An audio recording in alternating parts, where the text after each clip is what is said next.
Selamat malam, kasih selamat malam. Masa gemelapan. Oh iya, krisis.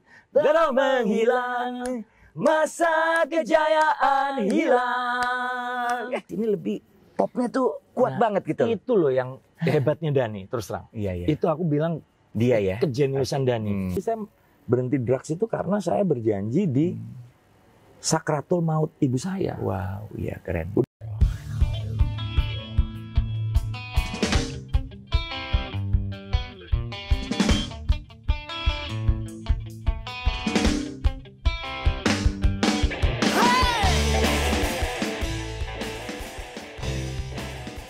Sobat Ikang Fauzi, apa kabar? Waduh, keren banget nih hari ini. Gue bahagia banget nih. Kenapa? Ketemu sama anak muda. Ya, lebih kali muda dari gue lah. Yang lagunya gue demen banget. Sama suaranya, gue terus terang gue suka banget. Itu dia adalah saya.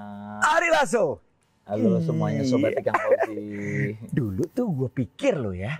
Lasso itu nama Makassar gitu loh. Bukan. Lasso gitu loh. Kalau Manado itu lasut. Iya, oh gitu ya. Iya, banyak orang mengira saya itu dari Manado. Bisa cerita nggak tuh kenapa namanya Lasso gitu? Jadi gini. Kenapa nggak Lesi gitu kan? Kenapa nggak Lesi? Kenapa nggak Lenso gitu? Lenso irama Lenso.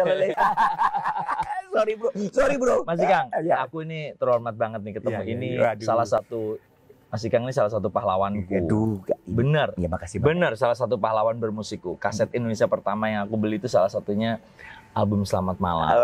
Beneran. Selamat malam, kasih selamat malam. Selamat malam, kasih selamat malam.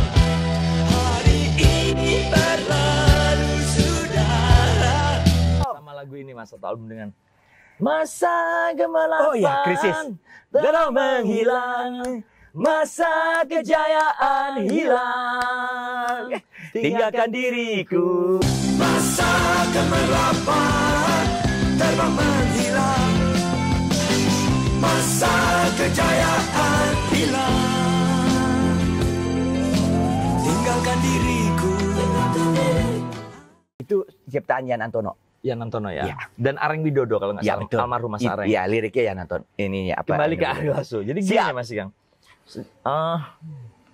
Nama Lasso itu pemberian dari seorang, ini alkisah ya. Kita kisahnya juga kurang tahu. Sekali-kali serius dong kita. Iya, kakek saya itu dikasih nama Daniel Bernard Lasso. Oleh seorang keluarga Portugis. Jadi akhirnya nama Lasso itu kita pakai. Jadi papa saya ya Bartolomeus Bernard Lasso, saya dikasih nama Ari Bernardus Lasso, kakak adiknya papa saya Christian Victor Lasso gitu. Nama-namanya bukan nama orang sini. Jadi mungkin terpengaruh kehidupan di dalam gereja itu. Gitu. Jadi akhirnya pakai nama Lasso. Kalau ditanya asli yang mana, kita bingung terus terang. Sampai sekarang itu kita belum bisa memastikan dari mana aslinya kita. Kalau gua nggak tahu ya, gua hanya berkiraan gua tuh ada Sulawesinya gitu loh. Kayaknya kalau ngeliat postur ya. Iya. Postur Mukanya ada juga atau bagian-bagian agak timur Indonesia kayak Nusa Tenggara mungkin bener. Karena awalnya malah dari Surabaya nama Lasso itu. Di keluarga Surabaya gitu. Betul, karena gue pikir orang Surabaya banyak ini, orang Makassar banyak ini Surabaya. Betul, orang-orang dari timur juga banyak berlabuh di Surabaya. Betul. Iya. Jadi nggak heran kalau Ari Lasso arek Surabaya. Dan gue tuh mulai merhatiin dia pada saat dia nyanyi Look into my. Di mana Mas? Itu ada di acara apa? Gue denger, wah ini kok gila, ini pas banget nih anak nyanyinya gitu loh. Iya, aku pernah nyanyi lagu gitu Mas ya. Iya. Sama ini mungkin. Oh, thinking about Heaven.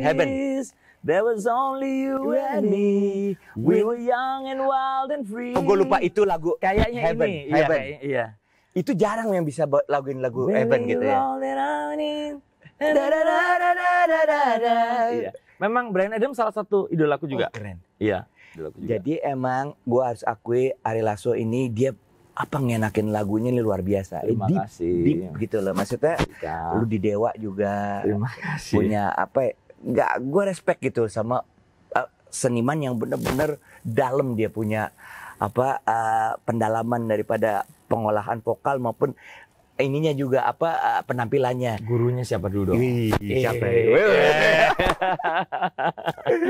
Nah, gue pengen tahu masa kecil lu seperti apa? Apakah emang dari musisi gitu apa mungkin nggak sama sekali atau gimana? Bisa jadi kayak begini tuh kan? Justru Mas, aku tuh mungkin teman-teman banyak yang belum tahu. Aku itu dilahirkan dan dibesarkan sampai usia 10 tahun itu di sebuah desa, Mas. Oh iya. Iya, desa yang listriknya itu hanya menyala dari jam 4 sore sampai jam 4 pagi. Iya. Di sebuah desa namanya Saradan, 40 kilo dari Madiun, Mas. Oh iya. Di desa Mangirjo, karena papaku itu pegawai kehutanan. Iya. Tapi aku bersyukurnya, Mas. Ya aku sangat nggak pernah menyangka kehidupanku yang dulu di desa. Dan desa itu cukup minus, karena bukan desa yang subur, Mas. Iya. Karena pohon jati itu kan tumbuh di tanah yang tandus. Benar. Tapi aku bersyukur, papaku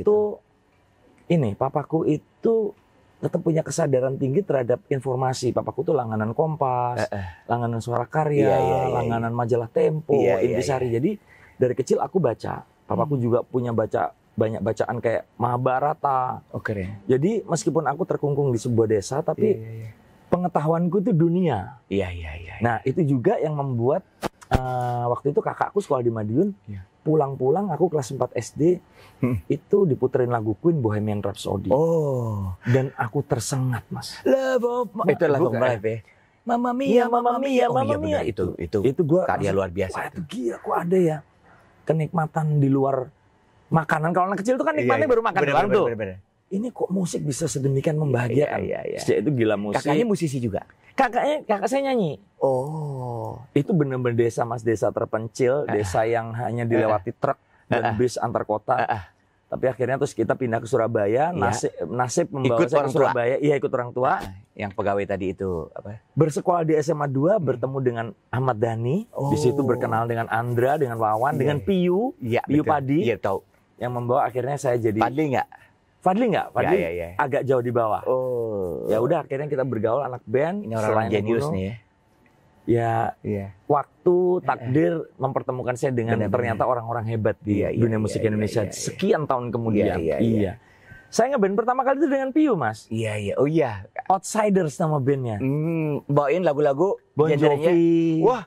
Bon Jovi, God Bless, Guns N' Roses. Iya. Gitu-gitu, Mas, keren saat banget. itu. Iya. Jadi akhirnya ya jadi musisi. Jadi tokoh inspirasi yang pada saat itu yang mendorong jadi Ari Lasso jadi musisi itu siapa tuh? Queen, Bon Jovi, Rush. Wih, keren. Lu denger Tom Sawyer, Tom Sawyer, Robert Plant, Led Zeppelin. Iya. Aku tuh pernah jalan-jalan di pasar sama mamaku, sama kakakku. Di sebuah toko kaset gitu, tiba-tiba denger lagu Hey mama say the way I'm born, gonna make you sweat, gonna make you groove. Kenal heavy metal, kelas 5 SD. Iya. Musik jenis apa nih? Itu pertama kali heavy metal di situ. Iya, ternyata itu kan udah barang tahun 70-an ya. Saya baru denger tahun 80-an. Akhirnya udah nggak bisa lepas, Mas, tiap hari ngayal pengen jadi musisi. Tapi didukung sama keluarga orang tua. Oh, ini lain lagi ceritanya. Ya kan zaman itu beda, Mas. Iya. Awalnya kan dia memberikan informasi kakak, Mas. Oh, kakakku yang musik itu kakak. Terus akhirnya ya sekolah seperti orang-orang lain pasti seperti orang lain, kuliah pun juga diterima di UNER, tapi karena aku bertanggung jawab. Ambil apa dari UNER? Ekonomi, Mas. UMPTN keterima, fakultas ekonomi. Jadi cerdas orang. Dibiarin lah. Tapi akhirnya putus sekolah karena Dewa terkenal. Iya. Sukses lah ya di Jakarta. Dan susah kan masuk UNER? Susah, UMPTN waktu itu. UMPTN. Iya. Ketertampungannya itu 5%. Betul. 5%. Akhirnya masuk situ tapi nggak sempat menyelesaikan. Nah, ketemu lagi sama Piyu di situ, dia kakak kelas di UNER itu, gitu. Akhirnya pindah ke Jakarta, Mas. Merantau lah saya ke Jakarta. Jadi tetangga Mas Ikang di Bintaro. Keren. Ya, tapi kan kalau gue lihat dari genre yang sebenarnya dia jadi rujukan dia tuh kan heavy metal yang WESP gitu-gitu metal. Iya, yang benar-benar keras gitu ya, tinggi. Tapi lu bawain di sini lebih popnya tuh kuat banget gitu. Itu loh yang hebatnya Dhani, terus terang. Iya. Itu aku bilang Dia ya. Kejeniusan Dhani. Dia memperkenalkan lah, kemudian kayak diingetin lagi. Aku udah tahu Toto, tapi Ri, suaramu tuh nggak ke situ, dia bilang. Jadi tiap orang itu mempunyai karakter yang cocok, dan Dhani itu menciptakan lagu itu benar-benar dengan membayangkan suaraku. Yang paling cocok buat gue itu nada-nada seperti apa. Dhani itu bisa. Jadi kalau aku misalkan jadi dia kayak arsitek gitu ya. Bener. Kalau aku nggak ketemu Dhani, mungkin saat ceritanya lain. Ceritanya hidupku lain. Bener. Jadi Dhani itu apapun ya, buat aku salah satu orang terpenting dalam persimpangan hidup, persimpangan takdir. Bener, Mas. Gue juga lihat begitu. Tapi sekarang makanya persahabatan sama dia tetap jalan. Penyanyi gitu. yang punya personifikasi sendiri, nggak bisa disamain sama yang lain-lain. Mungkin itu yang gue salut gitu loh. Apa ya? Ada suaranya, ada femininnya gitu ya kayaknya. Ada juga, tapi ada galaknya juga. Kadang nggak tahu. Kadang waktu tertentu entah lo sakit atau gak pernah lo rekaman gitu, seraknya tuh keren banget. Iya. Pernah gak lo gitu? Memang disengaja. Jadi dulu suaraku melengking banget. Iya. Terus kayak terganggu kan. Kok suara gue kok tinggi banget ya, tipis banget. Mulus gitu ya. Terus belajar lebih tebal, belajar menserakin suara itu husky. Ya, itu dari Bryan Adams itu, Oh, pantes. Rod Stewart. Iya. Baby Jane, don't leave me hanging on the line. I knew you were. Itu gila, itu si kakek-kakek itu juga. Keren.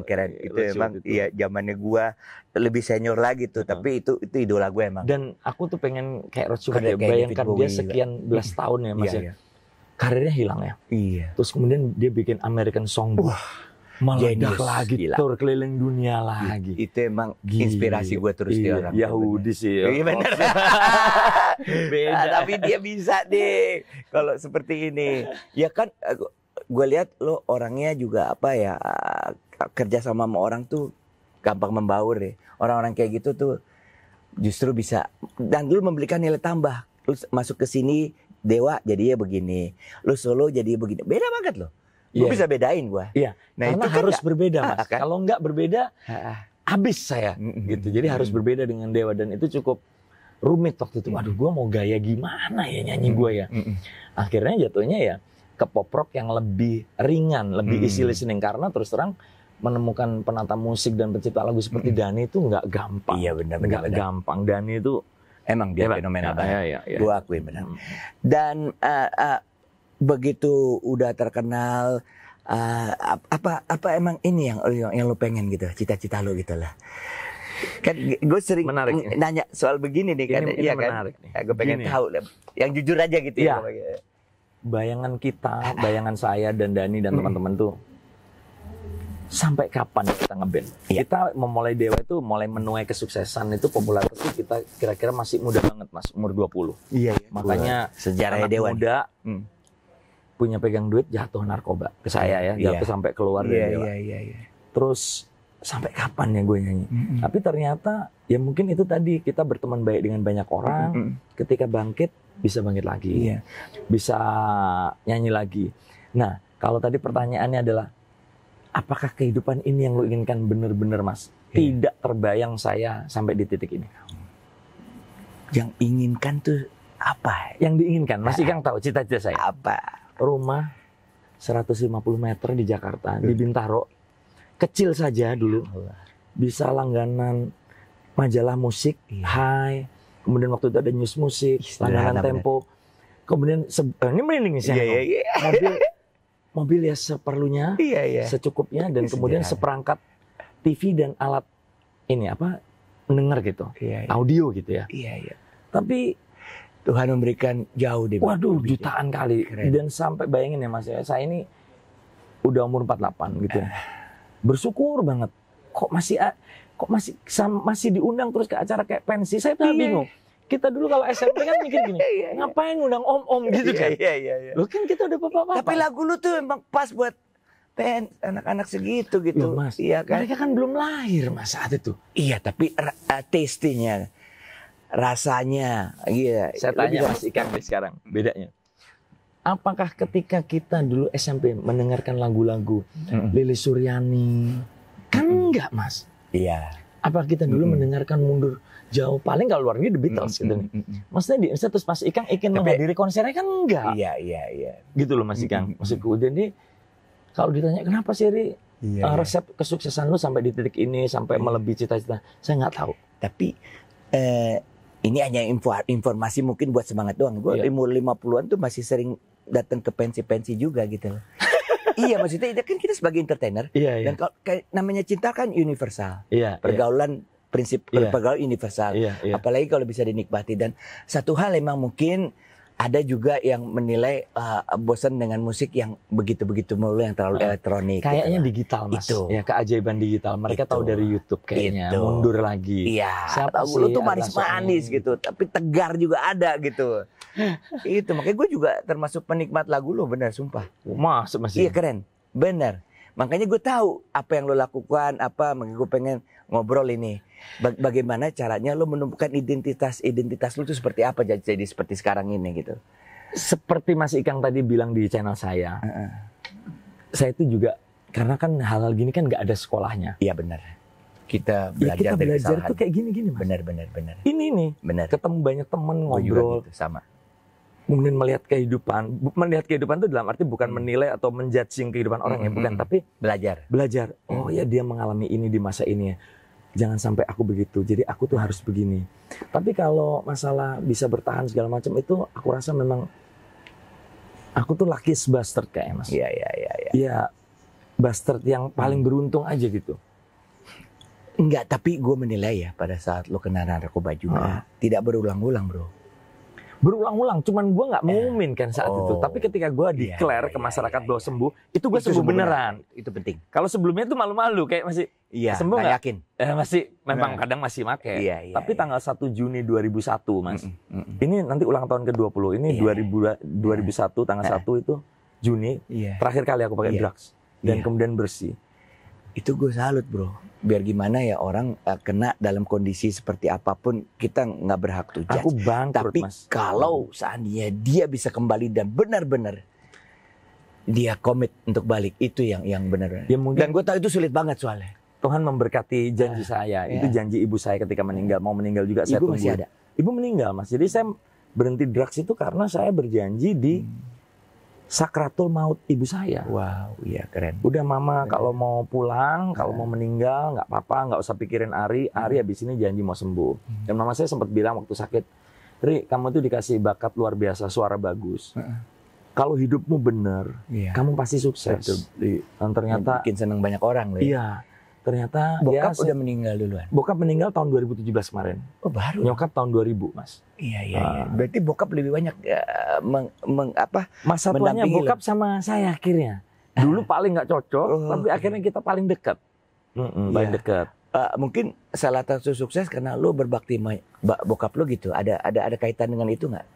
Saya percaya. Kalau lo tuh dapat, kan banyak orang yang keberuntungan banyak dari doa orang-orang yang menyayangi saya. Iya, betul, dari orang tua, dari keluarga, sepertinya kayak gitu. Karena kesuksesan itu bukan melulu kerja keras ya, Mas. Kalau aku bilang kesuksesan tuh juga apa yang sudah kita tanam, betul. Dimanapun saatnya dia, dimanapun ketika Tuhan kasih ya kasih, betul. Gitu. Ketika Tuhan udah hentikan ya hentikan gitu. Kalau peran istri, bro.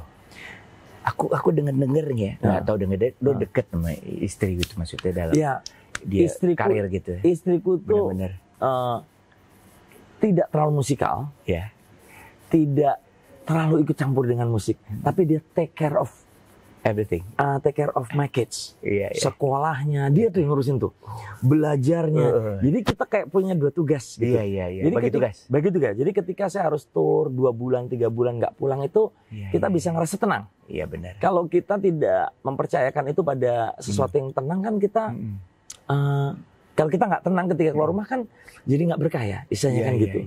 Dan terus terang memang keluarga saya itu kebetulan memilih untuk tidak under the spotlight of the entertainment. Gitu. Jadi keluarga itu kadang-kadang lo privacy ya. Kayaknya enggak gitu. Mereka tuh jarang mau ikut hadir di acara-acara. Punya privacy lah gitu. Ya, dan memang aku orangnya bukan selebritis. Selebritis kan berasal dari kata celebrate ya, yang suka pesta-pesta kumpul dengan artis. Aku kan nggak pernah, Mas. Teman-temanku tuh wartawan. Sesama anak band. Nggak pernah lah. Tapi lo gebiarnya tuh kayak selebritis ya. Padahal nggak pernah. Coba gebiar bener gak sih kalau gue gitu ya? Iya kan? Maksudnya lo emang nggak punya rencana, nggak percaya diri. Aku terus Tapi nggak percaya gebiarnya seperti selebritis. Ya sekarang kayak gini, kenapa aku tuh nggak pernah datang ke pesta-pesta selebritis, misalkan ada launching produk, misalkan apa, barang bermerek. Padahal ya bosnya yang punya itu teman kita baik. Iya. Bro datang dong. Ya aku tuh terus terang kurang percaya diri. Iya. Karena penampilan kita itu sehari-hari kan ya sepatu Converse, celana ya jeans, kaos. Sampai ya. sekarang. Sampai sekarang ini masih ini pakai Converse nih. Iya benar nggak mau hadir kalau yang begitu-gitu. Aku merasa nggak nyaman. That's not my world gitu. Iya. Itu bukan duniaku. Menarik ya. Tapi justru itu yang membuat identitas dia makin ternyata terbukanya kental. di YouTube. Iya benar. Iya. Jadi kalau dulu sampai ada gini, percuma ngundang Hari Lasso, udah gak bakal datang. Selain kadang-kadang acara itu kan malam minggu kita manggung ya. Tapi memang aku merasa dunia gemerlap itu bukan duniaku mas. Aku nggak pernah party di klub juga nggak pernah gitu ya. Bukan duniaku lah. Duniaku tuh rumah dan teman-teman sahabat gitu. Iya tapi kok bisa bertahan lama begitu? Gua waktu itu kan nanya, wah kita bikin apa nih? Hari Lasso, wah banyak ini ininya, followernya.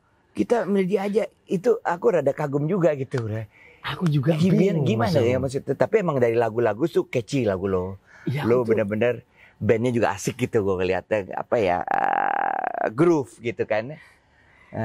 Kalau Mas Ika yang tadi bilang kenapa kok aku kayak selebritis gitu ya? Iya, maksudnya lo ada nggak sebelum lo naik panggung acara-acara tertentu tuh yang lo lakukan untuk kesuksesan ini? Ya, apa lo grogi apa enggak? Oh kalau grogi setiap manggung masih grogi. Gitu mas. ya? Masih mas. Gue. Itu masih mas. Itu justru tandanya kencing mulu. Iya, itu tandanya kita aware, tandanya kita itu tidak menganggap remeh. Ini tadi sebelum ngobrol sama Singa aku deg-degan. Soalnya gue waktu lo belum manggung kan, gue temenin lo kan. Wah ini kayaknya dia nggak fokus sama omongan kita nih, dia fokus sama manggung gitu loh. Gue rasa dah, pasti gue lagi mempersiapkan diri. Iya, sama ini, Ri. Apa tuh mas? Gue berharap karena gue suka sama apa yang lo lakukan ya. Kedepannya nih apa nih? Lo pertama 2 pertanyaan gue. Lu termasuk ada kan kita entertainment ada fungsi sosial dulu. Betul. Dalam fungsi sosial ini lu pengen berperan sebagai apa sih untuk membuat kehidupan menjadi lebih baik gitu kan? Nah, ada nggak cita-cita seperti itu gitu lah? Apa yang ingin lu lakukan gitu untuk membuat kehidupan orang menjadi lebih baik gitu? Aku tuh termasuk orang yang apa ya? Terus terang bisa dibilang mungkin belum banyak melakukan hal-hal yang bermanfaat untuk orang banyak. Tapi lagu-lagu lo udah. Iya, maksudnya kalau dalam skala luas orang aktif dan sosial, aku akuin itu.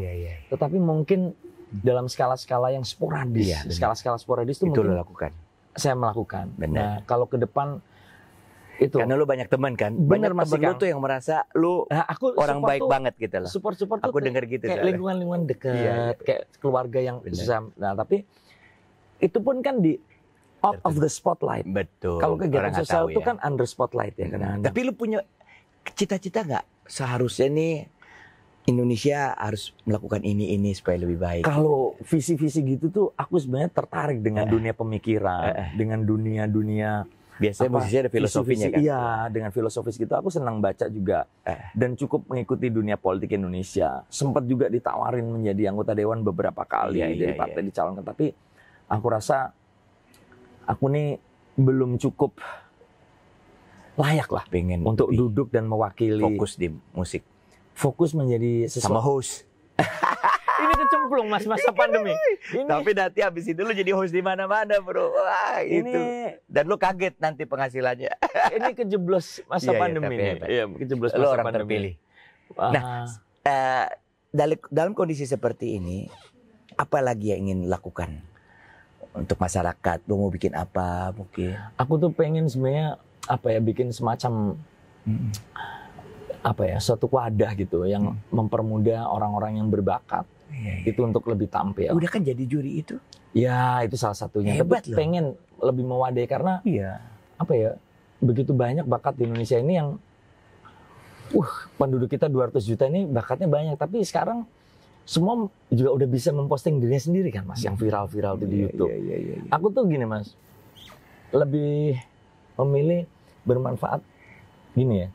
Di sekitar kita tuh juga banyak orang yang membutuhkan dukungan. Betul. Gitu. Iya, teman, bekas teman SMA kayak gitu-gitu. Justru dia orangnya lebih dalam, lebih ke personal. Iya. Iya kan? Jadi sporadis lo aja. memberikan solusi terhadap permasalahan teman-teman lo. Mungkin begitu. Dan lu nggak cari pemberitaan di situ. Gak, masa mau diberitain? Iya, maksudnya kalau bisa ya udahlah, I do it karena itu kepuasan lu sendiri. Kadang-kadang gitu. aku tuh pernah soalnya datang Iya kan? ke sebuah. Kalau perlu nggak perlu ada yang tahu. Iya. Wah, itu Kan paling keren itu karena orang. aku pernah datang ke sebuah acara sosial tuh jadinya kita tidak fokus di membantunya, Betul. fokus di pemberitaannya justru. Jadi Iya gue sih. lakukan kayak misalkan kemarin waktu pandemi mulai kita bikin konser dari rumah aja sama Najwa Iya, tuh, iya, iya. gue orang terdepan gitu. Iya, Dan gue ada di grup itu sama almarhum Glenn, sama Iya, Tompi iya, ngerancang benar, acara hebat. tersebut. asik.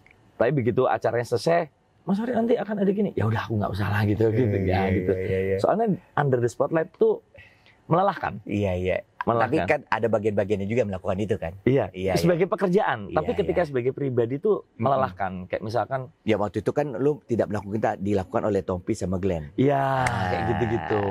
Mereka tuh hebat. Tapi tuh, kegiatan sosial. lu termasuk orang yang pintar duduk di dalam tim, mensukseskan goals daripada tim itu. Iya kan? Iya, jadi Iya bagian kan, nggak kecil mungkin lah. kalau nggak ada Jadi lu bisa support sukses aja, ya Iya, bagian iya, support.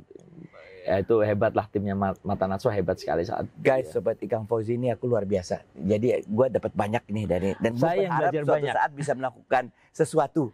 Entah itu apa ya, tapi aku pengen lakukan dengan Ari Lasso ini, Bro Ari Lasso ini. Ya, pasti adik nanti gua. akan ada kita. Iya. Akan ada lagi. Kalau rezeki pasti Iya. ada lagi. Iya. Dan doain ya semoga kita semua sehat selalu dan tetap melakukan banyak hal, tetap kreatif untuk melakukan banyak hal buat banyak orang. Oke. Gali potensi diri. Nah, Jangan lupa, jangan malu untuk. kasih pesan-pesannya dong. Iya. Di masa yang serba sulit ini kita Iya. harus saling support. Betul. Kayak misalkan Kita nggak bisa sendirian Iya. ya. kita Iya. punya Instagram, semua orang UKM tuh ngirim Iya. makanan ke rumahku, aku posting aja gratis Oke. tuh. Bantu mereka. Gue belajar ini sama dia Terus sekarang. yang bisa bantu kita bantu, lakukan hal yang positif. Mudah-mudahan hal positif itu bisa bantu kehidupan kalian. Iya. Gitu, ya. Mumpung sekarang ada sistem networking kayak begini ya. Iya. Itu kita lakukan. Dan lah. jangan jadi orang yang suka menyerang di dunia digital. Iya. Itu merugikan diri sendiri. Iya. Yang paling kita nyenengin orang terus. Lebih enak tuh Namanya ngobrol entertainer. gini guys. Bener-bener. Daripada di digital. Iya sih, Nongkrong-nongkrong iya sih. gini paling enak. Iya, bang tipenya kita kayak begitu. Iya, Ya. tongkrong. Oke guys, terima kasih. Sampai Terima ketemu kasih, lagi. Mas Ikan. Semoga banyak bermanfaat. Nanti akan lebih asik lagi. Assalamualaikum. Salam.